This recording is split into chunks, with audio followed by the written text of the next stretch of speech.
नमस्कार, बहुत बहुत स्वागत है आपका। आप देख रहे हैं जेके 24/7 न्यूज। आपके साथ में कुणाल गोस्वामी। बात होगी आज की तमाम बड़ी महत्वपूर्ण खबरों की, लेकिन शुरुआत पहली बड़ी खबर से कर रहे हैं, जहां पर दिल्ली में आज ठीक 2 बजे विकसित भारत यंग लीडर डायलॉग का आगाज हो रहा है।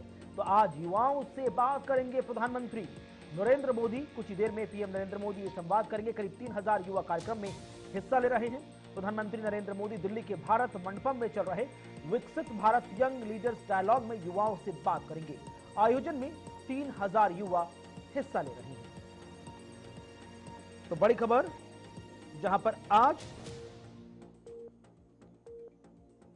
युवाओं से संवाद करेंगे प्रधानमंत्री मोदी। जानेंगे विकसित भारत का रोड मैप किस तरह से देखते हैं, किस तरह की कल्पना करते हैं भारत के युवा नेता। इसे युवाओं की राजनीति की पाठशाला भी कहा जा सकता है। इसके माध्यम से सरकार का जोर युवा नेता बनाना है, जो देश के विकास के विजन को प्रमुखता देते हुए राजनीति में आगे बढ़ते हुए इस युवा महोत्सव को युवाओं के साथ जोड़े। तो प्रधानमंत्री नरेंद्र मोदी आज पूरे दिन विकसित भारत यंग लीडर्स डायलॉग के प्रतिभागियों के साथ संवाद करेंगे। यह कार्यक्रम बिना किसी राजनीतिक संबंध वाले 1 लाख युवाओं को राजनीति में लाने के उनके प्रयासों के तहत आयोजित किया जा रहा है। यह कार्यक्रम स्वामी विवेकानंद की जयंती यानी कि आज 12 जनवरी के दिन आयोजित हो रहा है, जिनमें स्वामी विवेकानंद की प्रयासों को आज युवाओं को आत्मसात करने का मौका मिलेगा। इसमें पीएम मोदी युवाओं से 2047 के विकसित भारत के रोड मैप पर उनके विचारों को जानेंगे। भारत मंडपम में आयोजित राष्ट्रीय युवा महोत्सव में पीएम युवाओं के साथ महिला सशक्तिकरण, विकसित भारत, डिजिटल भारत, खेलों में श्रेष्ठता जैसे 10 विषयों पर प्रेजेंटेशन को भी देखेंगे। चलिए आगे बढ़ रहे। बात हो रही है पीएम नरेंद्र मोदी की। कल पीएम नरेंद्र मोदी कश्मीर के दौरे पर रहेंगे। कल पीएम नरेंद्र मोदी का जम्मू कश्मीर का संभावित दौरा। PM Modi Z mode tunnel का उद्घाटन करेंगे। इस साल पीएम नरेंद्र मोदी का यह 12वां कश्मीर विजिट होगा। तो 2700 करोड़ रुपए से अधिक की लागत आई है। इससे करगिल और लेह को भी सीधा फायदा होगा। इसी सिलसिले में पीएम मोदी ने सोशल मीडिया प्लेटफॉर्म एक्स पर पोस्ट करते हुए सीएम उमर अब्दुल्ला के पोस्ट पर प्रतिक्रिया दी। उमर अब्दुल्ला ने लिखा, प्रधानमंत्री नरेंद्र मोदी सोमवार को जेड मोड सुरंग का उद्घाटन करेंगे। पीएम के दौरे को लेकर तैयारियों का जायजा लेने के लिए सोनमर्ग का दौरा किया। जेड मोड सुरंग के उद्घाटन से सोनमर्ग पूरे साल पर्यटन के लिए खुला रहेगा। सोनमर्ग अब एक बेहतरीन स्की रिजॉर्ट के रूप में विकसित होगा। स्थानीय आबादी को सर्दियों में बाहर ना जाना पड़े और श्रीनगर से करगिल लेह की यात्रा का समय भी कम हो जाएगा। तो तमाम उपलब्धियां मुख्यमंत्री उमर अब्दुल्ला जाहिर करते हुए कल जेड मोड टनल का उद्घाटन होना है प्रधानमंत्री नरेंद्र मोदी के हाथों। और उससे पहले ये लास्ट मिनट विजिट मुख्यमंत्री उमर अब्दुल्ला द्वारा की गई, साथ में उनकी पूरी टीम थी। और इसी बाबत मुख्यमंत्री उमर अब्दुल्ला ने ट्वीट किया। अब सीएम उमर अब्दुल्ला के ट्वीट पर रिएक्ट करते हुए पीएम मोदी ने उसको रीट्वीट किया है। उन्होंने कहा कि मैं सुरंग के उद्घाटन के लिए जम्मू कश्मीर के सोनमर्ग की अपनी यात्रा का बेसब्री से इंतजार कर रहा हूं। आपने पर्यटन और स्थानीय अर्थव्यवस्थाओं के लिए फायदों के बारे में सही बताया है। इसके अलावा हवाई तस्वीरें और वीडियो भी पसंद आए हैं। तो मुख्यमंत्री उमर अब्दुल्ला द्वारा ट्वीट किया गया और उसी पर रिएक्ट करते हुए पीएम नरेंद्र मोदी ने खुद कहा कि वो कितने एक्साइटेड हैं इस टनल के उद्घाटन को लेकर। तो ये बीते दिन की तस्वीरें हैं, जहां पर मुख्यमंत्री और उनकी पूरी टीम जेड मोड टनल पहुंची, तमाम अंतिम व्यवस्थाओं का जायजा लिया, तस्वीरें भी खींची। सलीम वानी इस वक्त श्रीनगर से हमारे साथ जुड़ रहे हैं। सलीम, कितना महत्वपूर्ण कल का दिन है, कितना इंपॉर्टेंट है, नॉट ओनली जम्मू कश्मीर की डेवलपमेंट के लिहाज से, ओवरऑल पूरे इंफ्रास्ट्रक्चर के लिहाज से भी। बीते दिन मुख्यमंत्री उमर अब्दुल्ला ने यहां पर विजिट किया था, ट्विटर पर पोस्ट किया और उसको प्रधानमंत्री ने लगे हाथ रीट्वीट भी कर दिया।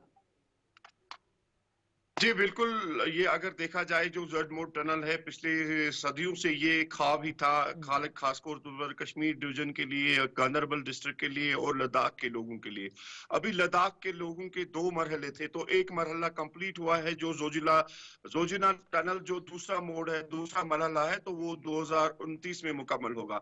लेकिन जो ये एक पड़ाव था पहला वाला, जो गगनगीर से सोनमर्ग टनल कनेक्ट करने वाली है, उसको कल Narendra Modi prime minister of India इसको बाकायदा तौर पर ऑफिशियली इनाग्रेट करेगा। पिछले 1.5 साल से गांदरबल के लोग, पूरे कश्मीर के लोग, सोनमर्ग के होटल, सोनमर्ग के ताजिर यही गुहार लगा रहे थे कि हमारी टनल इनाग्रेट होनी चाहिए, ताकि हम 12 महीने यहाँ पे टूरिज्म सेक्टर, बाकी सारे जो बिजनेस एक्टिविटीज है उसको हम यहाँ पे चलाए। लेकिन अब वो टाइम दूर नहीं है, सिर्फ 12-24 घंटे का इंतजार है, जब प्राइम मिनिस्टर नरेंद्र मोदी कल गगनगीर पहुंचेंगे और वहां पे इस जड मोड टनल 6.5 किलोमीटर की जो टनल है, 2400 करोड़ की, जो 2600 करोड़ की जो रकम जो इसमें लागत लगी है, उसका बाकायदा तौर पर इनाग्रेशन हो जाएगी। और कल CM Omar Abdullah, chief secretary, IGP Kashmir, सारे टॉप ऑफिशियल्स पिछले 3 दिन से लगातार वहां पे विजिट चल रहे हैं। वहां पे जायजा लिया जाता है कि किस तरह जो नरेंद्र मोदी की वहां पे वहां ये इनाग्रेशन सेरेमनी होगी, उसके बाद जो वहां पे लोगों को वहां पे वो करना है, पहुंच ये देना है, उसके बाद साथ साथ सारी चीजों को इसके लिए जायजा लिया गया है। उमर अब्दुल्ला भी पहुंचे, सारे ऑफिसर्स पहुंचे और चंद घंटों का इंतजार है। कल 13 जनवरी वहां पे बाकायदा तौर पर इस टनल की उद्घाटन हो जाएगी। और उसके साथ साथ जो एडवाइजरी ऑलरेडी जो की है, जोजिला को बंद किया गया है, श्रीनगर सोनमर्ग राजमार्ग को बंद किया गया है, किसी भी को वहां पे टूरिस्ट सयाह हो, किसी को वहां पे जाने की इजाजत नहीं होगी। लोगों ने थोड़ी सी सख्ती उठाई है, लेकिन 3 दिन का महत्व ये टाइम था, उसके बाद आप सोनमर्ग 12 महीने के लिए खुले वो फील्ड बेटर जाएंगे। उसके साथ साथ अगर देखा जाए, सोनमर्ग को 4 महीने कट ऑफ होता था, लेकिन अब सोनमर्ग 12 महीने खुला रहेगा। और चंद मैंने वही कहा, दोबारा 12-13 घंटे का इंतजार है। कल सुबह मॉर्निंग में नरेंद्र मोदी वहां पे खुद पहुंचेंगे और गगनगीर के बाद वो एक बड़े लोगों का एक वहां पे हुजूम रहेगा, उसको वहां पे संबल भी करेंगे। उसके साथ साथ आज भी पूरे दिन को वहां पे सिक्योरिटी एजेंसी है, चाहे एसपीजी का टीम पूरे 2 दिन पहले वहां पे पहुंचा है। अब पूरी तरह से एसपीजी ने उस इलाके को अपने तवहील में लिया है। Jammu Kashmir police, army, CRPF, दीगर सारी एजेंसियां वहां पे बैठे हैं, टॉप मोस्ट ऑफिसर्स वहां पे बैठे हैं। You have been working on Kashmir, बहुत लंबे समय से आप कश्मीर पर काम कर रहे हैं एज एन जर्नलिस्ट। इस टनल का उद्घाटन होना और इसी महीने के अंत में वंदे भारत का दिल्ली से कश्मीर पहुंचना, ये दो बड़े माइलस्टोन किस तरह से भविष्य को या फ्यूचर को और ज्यादा एक नए मुआयने पर लेकर जा रहे हैं? जी बिल्कुल। आप देखो जो डेवलपमेंट इशू होते हैं, जैसे ऐसा बड़ा डेवलपमेंट इशू, लद्दाख एक बड़ा सेक्टर है, एक बड़ा जोन है। पहले जम्मू एंड कश्मीर लद्दाख एक पार्ट था, लेकिन अब 2 यूटीज है। जम्मू एंड कश्मीर एक पार्ट है, लद्दाख एक पार्ट है। अब जो जोजिला को कहे या सोनमर्ग की इस टनल को कहे, इसको हम 2 दिलों का मिलाने वाला इलाका कहते हैं। इसी तरह डेवलपमेंट कोई भी हो, जिस तरह जब उमर अब्दुल्ला की सरकार बनी, तो उसके बाद 3 महीने के बाद ये सबसे बड़ा प्रोजेक्ट जो जम्मू एंड कश्मीर में इनाग्रेट होगा। डेवलपमेंट इश्यूज जब ऐसे होते हैं तो लोग भी इस चीजों से खुश होते हैं कि हमारे पीछे कोई है, हमारे पीछे कोई देखने वाला है। लेकिन डेवलपमेंट के साथ साथ जो यहाँ पे लोग, जो यहाँ के यूथ है, उनको यही होता है हर टाइम। काफी सारे कश्मीर के यूथ जो डिप्रेशन के शिकार होते हैं कि हमको रोजगार मिलना चाहिए। इसी तरह जो सोनमर्ग का टूरिज्म सेक्टर है, सोनमर्ग का जो अब 12 महीने वहां पे टूरिज्म की एक्टिविटीज स्टार्ट होने वाली, काफी सारे जो यूथ से वहां पे काम करेंगे। इसी तरह जो दिल्ली से आप कहते हो, हर किसी चीज में अपना अपना वो मजा होता है। आप जब टाइम से हर किसी चीज को अवेयर करोगे, इनॉग्रेट करोगे, अलग अलग तारीखें गवाह बनेंगी कश्मीर की तरक्की की। बहुत बहुत शुक्रिया सलीम, हमारे साथ सीधे श्रीनगर से जुड़ने के लिए, तमाम जानकारी ग्राउंड जीरो तक तमाम दर्शकों को पहुंचाने के लिए। इसी बीच आगे बढ़ रहे हैं, बात कर रहे हैं अब राजनीति की। दिल्ली विधानसभा चुनाव की बात चल रही है, तारीखों का ऐलान हो गया है और एक एक करके तमाम सूचियां भी सामने आई। इसी बीच भारतीय जनता पार्टी ने अपनी दूसरी 29 उम्मीदवारों की सूची जारी कर दी। पहली लिस्ट में भी 29 नाम थे, दूसरी लिस्ट में भी 29 नाम, कुल मिलाकर 58 नाम अब तक सामने आ चुके हैं। शेष बचे 12 चेहरों पर सबकी निगाह अब भी टिकी है। तो 70 विधानसभा सीटों पर चुनाव एक ही चरण में दिल्ली में होने जा रहा है। और 70 सीटों में आम आदमी पार्टी ने सभी पर अपने नामों का ऐलान कर दिया। बीजेपी ने दूसरी सूची जारी की। दूसरी सूची में 29 उम्मीदवारों का नाम, इनमें 5 महिलाओं को भी मौका मिला, जबकि कपिल मिश्रा को करावल नगर से टिकट दिया गया है।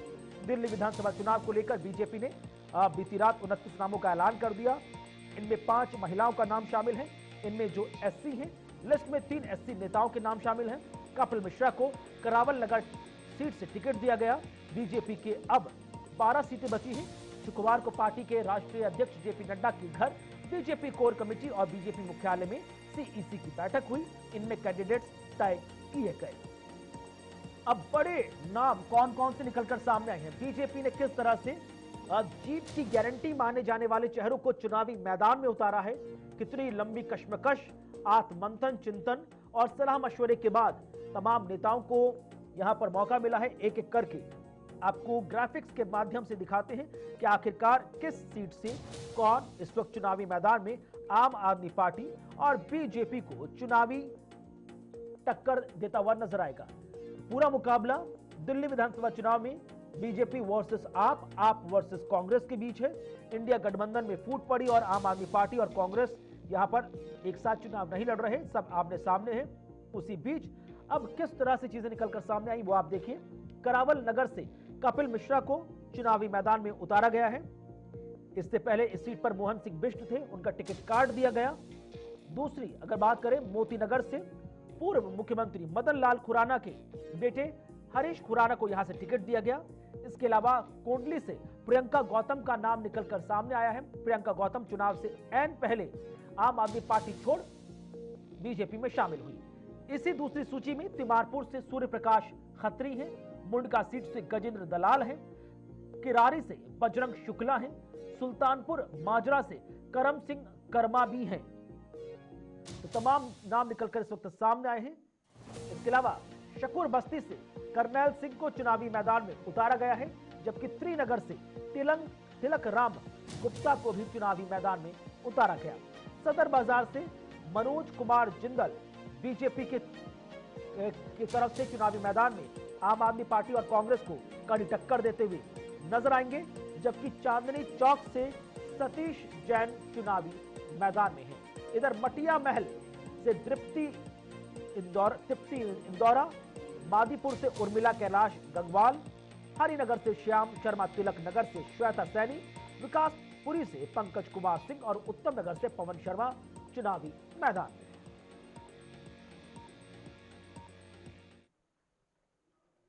इधर दिल्ली में पूर्वांचल वोटों को लेकर लगातार राजनीति गरमाई हुई है। बीजेपी पूर्वांचल मोर्चा के अध्यक्ष संतोष ओझा ने कहा कि दिल्ली में आम आदमी पार्टी ने हमेशा पूर्वांचल के लोगों का अपमान किया है, लेकिन इस बार पूर्वांचल के लोगों ने बीजेपी को भारी बहुमत से जीतकर आपदा को समाप्त करने का निर्णय ले लिया है। देखिए एक्सक्लूसिव बातचीत।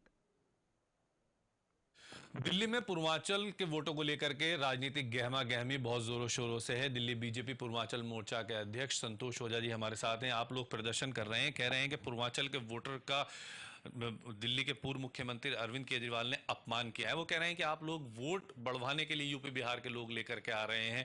जो पूर्वांचल का वोटर है, इस बार यूपी बिहार का वोटर जो है, क्या उसको इस बार कंफ्यूज करने की कोशिश कर रही हैं दोनों ही पॉलिटिकल पार्टियां? क्या बीजेपी इस मुद्दे के जरिए उनको अपनी तरफ ला पाएगी? देखिए, पूर्वांचल के लोग सब कुछ बर्दाश्त कर लेंगे, लेकिन उनके स्वाभिमान पे कोई चोट करेगा तो वो बर्दाश्त नहीं कर लेंगे। और जिस तरीके से अरविंद केजरीवाल ने उनको फर्जी कहा है, जो स्वयं पार्टी फर्जी हो, जिसका आंदोलन पूरा फर्जी हो, जिसके वादे फर्जी हो, जिसके काम फर्जी हो, जो कट्टर बेईमान हो, वो पूर्वांचल के लोगों को फर्जी कह रहा है। अरे हम प्रभु श्री राम के वंशज हैं, सीता मैया के वंशज हैं, हमारे यहाँ गुरु गोविंद सिंह जी पैदा हुए, भगवान बुद्ध हुए, महावीर हुए, चाणक्य हुए, चंद्रगुप्त मौर्य हुए, सम्राट अशोक हुए, राजेंद्र प्रसाद जी हुए, लाल बहादुर शास्त्री जी हुए, बिस्मिल्लाह खान जी हुए। उनके वंशजों को आप ललकार रहे हो, चंद्रशेखर आजाद के वंशजों को ललकार रहे हो। अरे हम पत्थर चीर करके दशरथ मांझी के वंशज हैं। हमें मत सिखाओ। मेहनत मजदूरी करने वाले लोग हैं और मेहनत मजदूरी निष्ठा से काम कर करके अपना स्थान बनाया हुआ है। हमें फर्जी मत कहो, फर्जी तुम हो और पूर्वांचल का वोट लेकर के पूर्वांचल का वोट से राज करने वाले पूर्वांचलियों को फर्जी बोल रहे हो, काम करने के बजाय फर्जी कर रहे हो, और रोहिंग्याओं को बांग्लादेशियों को दामाद बनाया हुआ है, हैं? उनके वोट बैंक बना रहे हो और हमें फर्जी कह रहे हो। और हम जब प्रदर्शन कर रहे हैं, जब तुम्हारे खिलाफ हमने प्रदर्शन किया तो हमें दोगले बोल रहे हो। इनको शर्म आनी चाहिए। और जो अरविंद केजरीवाल की पार्टी में जो पूर्वांचल के नेता हैं, ये संजय सिंह हैं, दुर्गेश पाठक हैं, संजीव झा हैं, ये क्या दोगले हैं, ये क्या फर्जी हैं?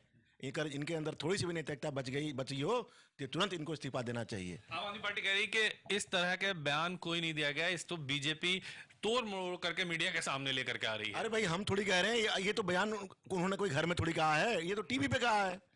अरविंद केजरीवाल का बाइट देख लीजिए, उनके फुटेज मीडिया में उपलब्ध है, वहां देख लीजिए क्या कहा है। दोगला शब्द कल पीसी में कहा है। तो इसको हम बर्दाश्त करेंगे क्या? इसको बर्दाश्त नहीं करेंगे। हमारा इतिहास उठा कर देख लें, प्रभु श्री राम अन्याय के खिलाफ जाके कहाँ चढ़ाई की थी, और महात्मा बुद्ध ने शांति का संदेश दिया था, तो वहीं पर चंद्रशेखर आजाद जी भी हुए, वीर कुंवर सिंह जी भी हुए। हमारा योगदान को आप भूल नहीं सकते। और पूर्वांचल समाज के स्वाभिमान को ललकारा है, और पूर्वांचल समाज ने ही इनकी सरकार को बनाया था, और पूर्वांचल समाज ही इनको नेस्तनाबूद कर देगा इस बार।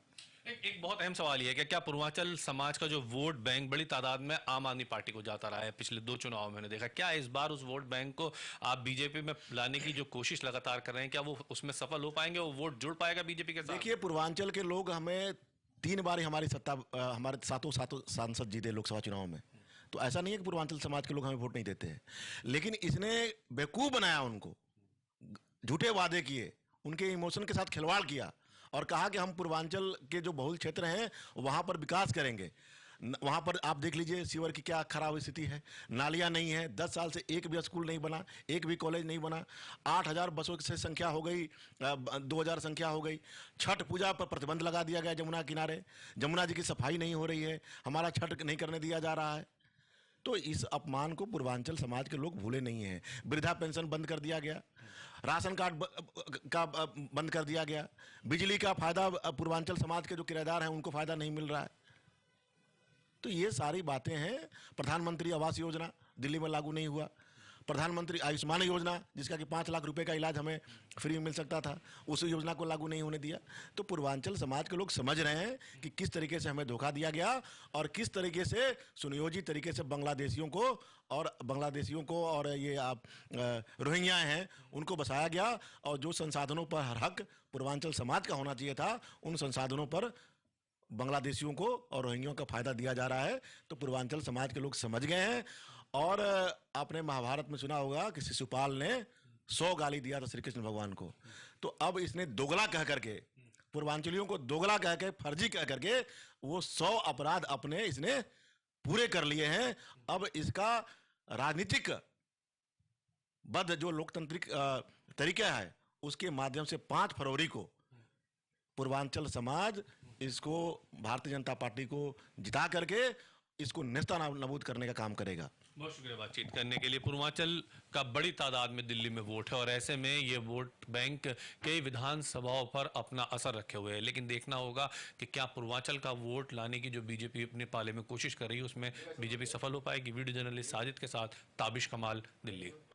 और इसी बीच सीधे रुक कर रहे हैं उत्तर प्रदेश की राजधानी लखनऊ की तरफ, जहां पर मुख्यमंत्री योगी आदित्यनाथ इस वक्त एक कार्यक्रम को संबोधित कर रहे हैं। स्वामी विवेकानंद जी की जयंती का कार्यक्रम है जिसमें सीएम योगी पहुंचे हैं। माननीय विधायक श्री अमरीश कुमार जी,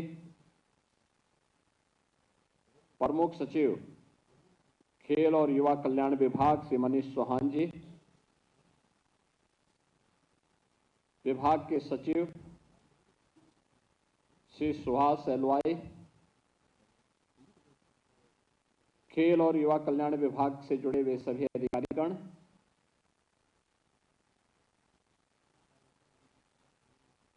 प्रदेश के अलग अलग जनपदों से उपस्थित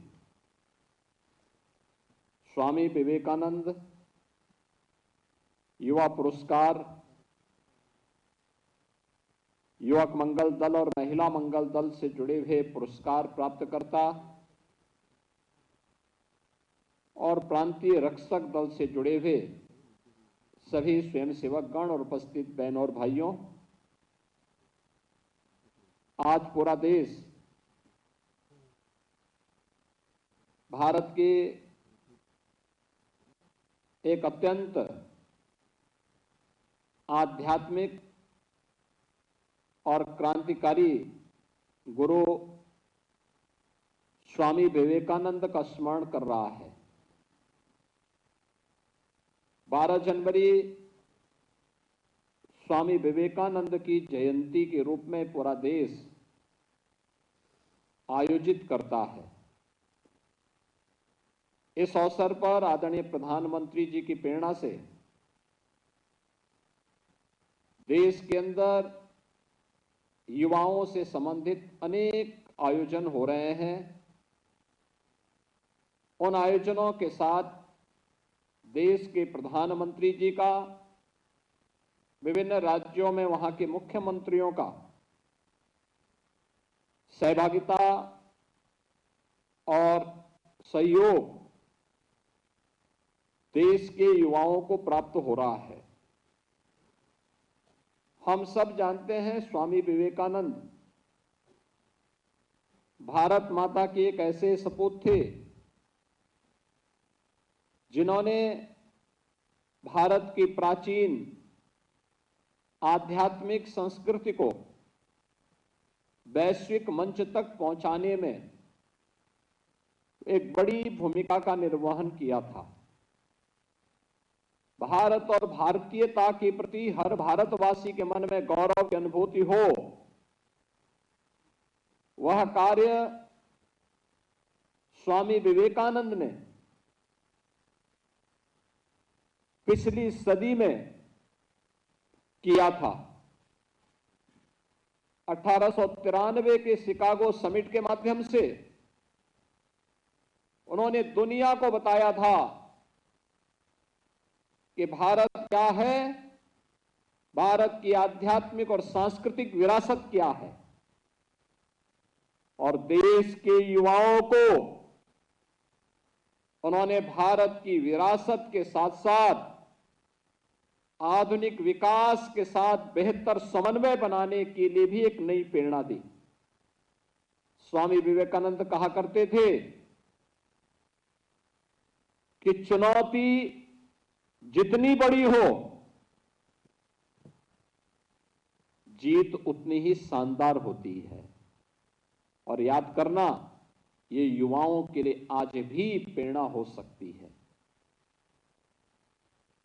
अक्सर हम चुनौती को देख करके भागते हैं और पलायन का रास्ता अपनाते हैं। देश का एक युवा सन्यासी इस देश की जनता को, जब ये देश गुलाम था, तब आह्वान कर रहा है कि नहीं, चुनौती से भागे मत, उसका मुकाबला करिए। चुनौती जितनी बड़ी होगी, जीत उतनी ही शानदार हमारे लिए होगी। और यह स्वामी विवेकानंद देश के युवाओं के लिए बोलते थे। अपनी आध्यात्मिक और सांस्कृतिक विरासत पर गौरव की अनुभूति करना, लेकिन आधुनिक ज्ञान विज्ञान से अपने आप को वंचित नहीं करना है। उसके बीच में एक बेहतर समन्वय होना चाहिए। भारत की ऋषि परंपरा,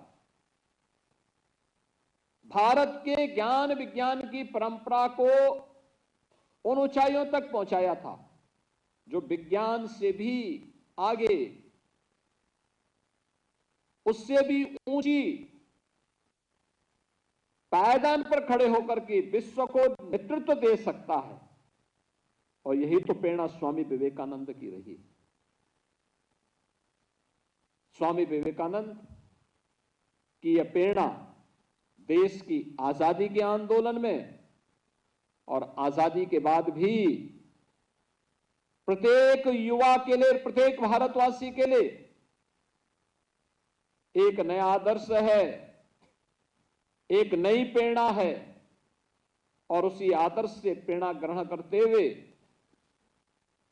राष्ट्रीय महोत्सव के अवसर पर आदरणीय प्रधानमंत्री जी की प्रेरणा से जो अनेक कार्यक्रम हुए, मुझे प्रसन्नता है कि उत्तर प्रदेश के 63 नौजवानों की टीम भी राष्ट्रीय महोत्सव में भागीदार बनने के लिए गई थी और उसमें भी प्रसन्नता इस बात को लेकर के कि मैंने यहीं से मुख्यमंत्री आवास के पास से उन्हें रवाना किया था और 7 में से 3 स्वर्ण पदक अकेले उत्तर प्रदेश की टीम ने जीते हैं।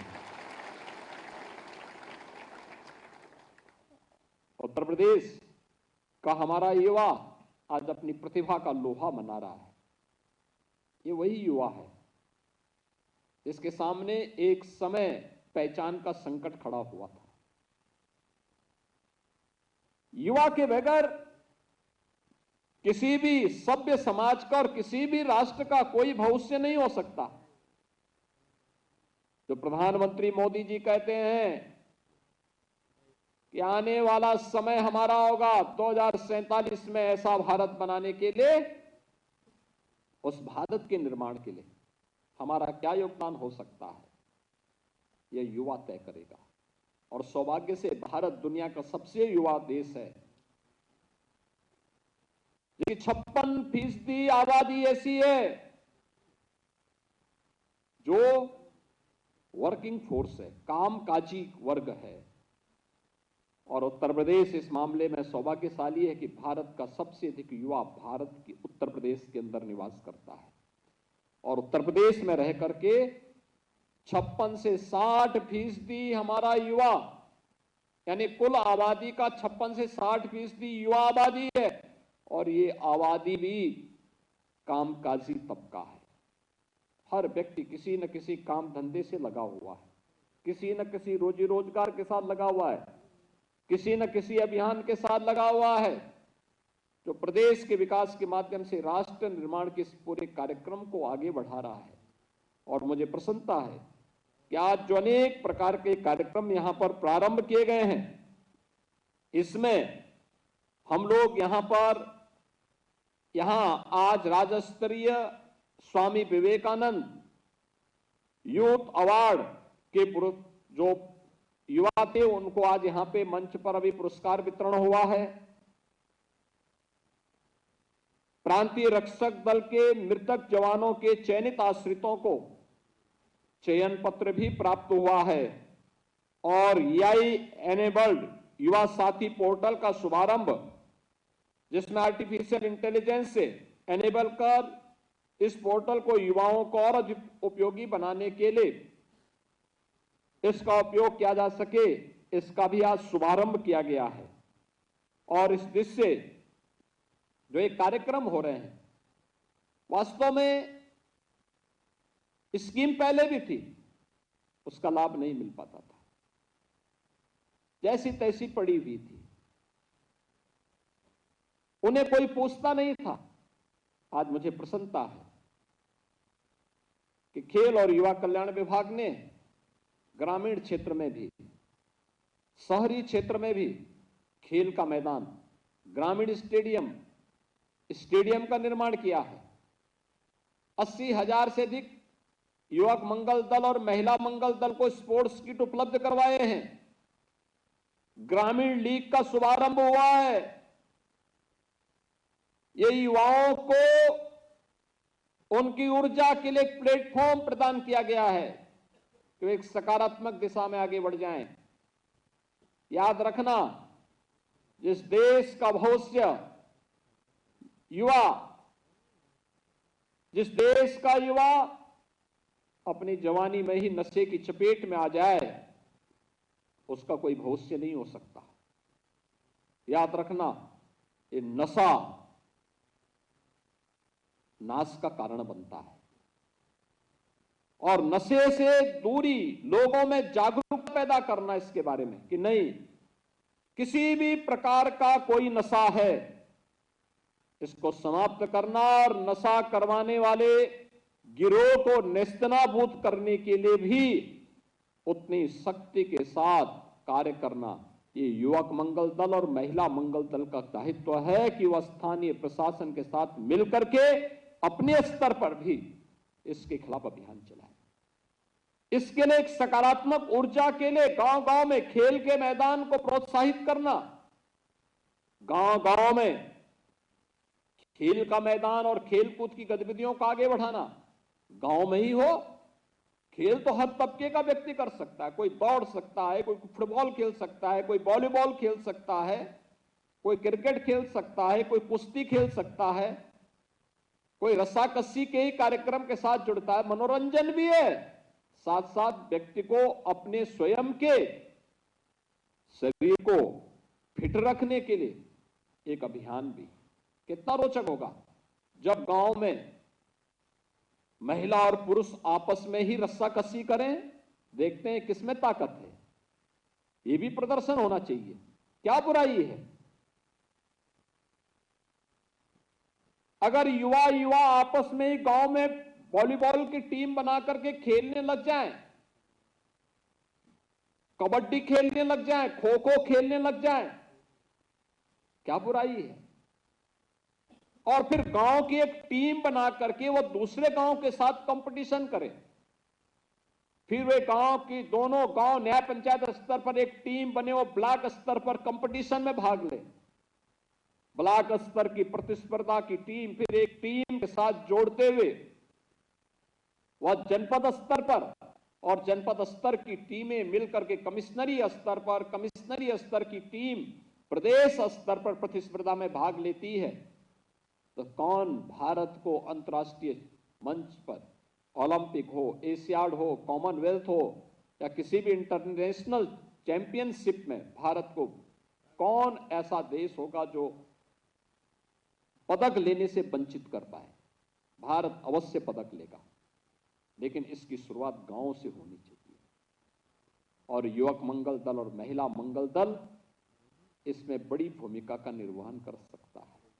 गांव में स्वच्छता के कार्यक्रम को चलाना, ट्यूबरक्लोसिस के खिलाफ एक अभियान चल रहा है। प्रधानमंत्री जी ने कहा 2025 तक टीबी को पूरी तरह समाप्त करना। इसके लिए ऐसे मरीजों को चिन्हित करना, उनको दवा उपलब्ध कराना, फ्री में उपचार है, ऐसे परिवारों के लिए भरण पोषण के लिए पैसे की व्यवस्था है, उनको जोड़ने का काम करना। कितना बड़ा काम हो सकता है। इसमें आप भी सहयोग कर सकते हैं। युवक मंगल दल और महिला मंगल दल को सहयोग करना चाहिए, खेलकूद की गतिविधियों को बढ़ावा देना चाहिए, नशे के खिलाफ अभियान चलाना चाहिए, स्वच्छता के कार्यक्रम को प्राथमिकता के आधार पर आगे बढ़ाना चाहिए, जल संरक्षण के कार्यक्रम में भाग लेना चाहिए, लोगों को प्रेरणा देनी चाहिए। कितना बड़ा काम आप कर सकते हैं। यह कार्य हमें पूरी ईमानदारी और प्राथमिकता के साथ आप करेंगे, कोई संदेह नहीं कि हमारा देश फिर से प्रधानमंत्री मोदी जी के संकल्पों के अनुरूप, उनके विजन के अनुरूप 2047 के पहले दुनिया की सबसे बड़ी ताकत बनकर के उभरेगा, सबसे बड़ी ताकत बनकर के उभरेगा। और उस दिशा में हम सबका एक सामूहिक प्रयास होना चाहिए। और मुझे प्रसन्नता है इस दिशा में आज ग्रामीण और शहरी क्षेत्र में स्टेडियम का निर्माण का कार्य तेजी के साथ आगे बढ़ा है। बहुत अच्छे कार्य हो रहे हैं। मैंने कुछ स्टेडियम के उद्घाटन के लिए मैं स्वयं भी गया था। कुछ खेलकूद की गतिविधियां भी हों। स्टेडियम इसलिए नहीं कि केवल वहां एक औपचारिकता के लिए हो जाए, वहां कुछ खेलकूद की गतिविधियां हो, मैदान हो, अन्य कार्यक्रम हो, उसको हमें आगे बढ़ाना। ऐसे ही प्रदेश के अंदर राज्य स्तरीय स्वामी विवेकानंद यूथ अवार्ड, इससे संबंधित जो विभिन्न प्रकार के कार्यक्रम हुए हैं, जिसमें युवक मंगल दल को, युवक मंगल दल उदयपुर वाराणसी, युवक मंगल दल हाटा खास जनपद सिद्धार्थनगर, युवक मंगल दल इब्राहिमपुर कुसमा अंबेडकर नगर, और महिला मंगल दल में महिला मंगल दल सुरहती जालौन, महिला मंगल दल स्वार रामपुर, महिला मंगल दल कनकहा लखनऊ, इन्हें पुरस्कार दिया गया है, यहां सम्मानित किया गया है। मैं इन सबको हृदय से बधाई देता हूं और इनकी रचनात्मक गतिविधियों के लिए इनको हृदय से अभिनंदन भी करता हूं। व्यक्तिगत श्रेणी में श्री अर्शप्रीत सिंह झांसी, अमन बागपत, अर्पिता सिंह गोरखपुर, अजीत कुमार सोनी चंदौली, सुंदरम तिवारी प्रतापगढ़, सत्यदेव आर्य बरेली, सिद्धार्थ राय गाजीपुर, स्वेच्छा अक्षय शुक्ला उन्नाव, आर्यन गौड़ बुलंदशहर, इन्हें भी यहां भी मंच पर सम्मानित किया गया है। इन सबको भी मैं हृदय से बधाई देता हूं और इनका अभिनंदन करता हूं। इसके अलावा अन्य जो चयन पत्र भी दिए गए हैं, आपने देखा होगा पीआरडी के जवान जो प्रांतीय रक्षक दल हैं, ये प्रांतीय रक्षक दल के गठन की कार्रवाई, इसका अपना एक इतिहास है। यानी यह